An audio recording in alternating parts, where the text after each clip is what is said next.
Assalamu alaikum wa rahmatullahi wa barakatuh. My dearest brothers and sisters in Islam, welcome to episode number 20, Moments with the Qur'an.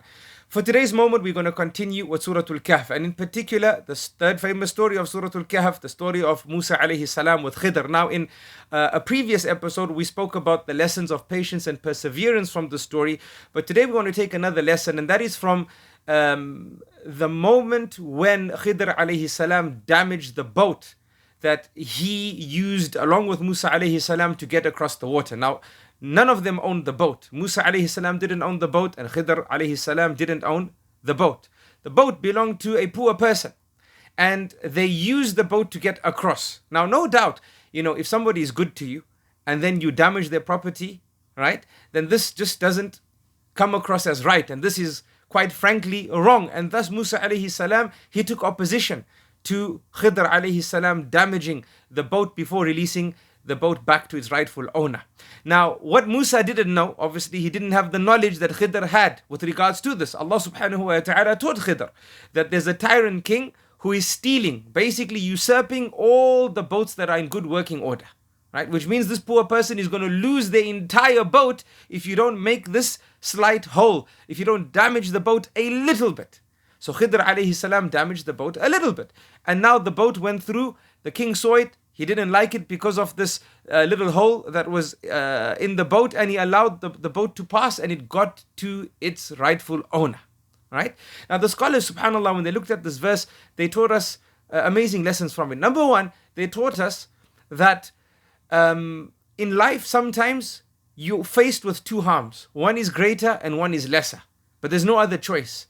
It's either you're going to be hit by the greater harm or you get hit by the lesser harm. And in this case, the Islamic teaching is you practice the lesser harm to avoid the greater harm. And that's what Khidr did here. It's harmful to damage other people's property, but he damaged it, and this was a lesser harm to avoid the greater harm, which is the poor person losing the entire boat. This way, at least the poor person gets their rightful property back. They can fix the hole, and the boat is still of use to them. Subhanallah. So this is an important lesson here, and there's a principle in fiqh, in Islamic jurisprudence, which teaches us this reality here, that in an event where there's no other option besides practicing a harm, you should practice the lesser harm to avoid the greater harm. Now, brothers and sisters in Islam, many of us, we can comprehend benefit, but comprehending harm, this subhanallah requires a special mind. It requires wisdom. It requires, subhanallah, experience, right? Only someone with this ability can fathom, can comprehend harm.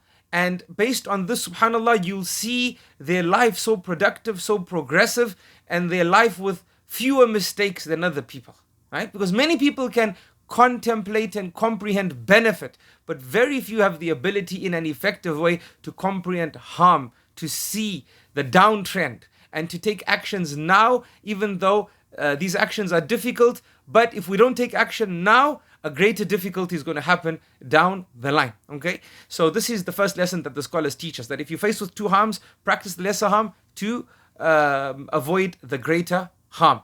Number one. Number two, they also teach us, subhanallah, that you can have a poor person that has possessions. And many of us, subhanallah, we see someone, he has possessions, but he can't be poor. He has a TV in his house, he has this facility, he has this vehicle, he isn't poor. And this isn't the case. Here in the story of Musa with Khidr alayhim as-salam, we see that this person owned an entire boat. They could fish with the boat, they could rent the boat out for people to cross the water, and so on and so forth. But despite this, subhanallah, we see in the Qur'an highlighting us, mentioning to us what Khidr explained to Musa, mentioning that the owner of the boat was actually from the masakin, from the impoverished. So it is possible that you have someone who has belongings, but they still needy. The belongings they have do not do not suffice for them, their actual needs. So it's premature to look at someone who has something and believe that they're fine, right? They have things, so they're not in need.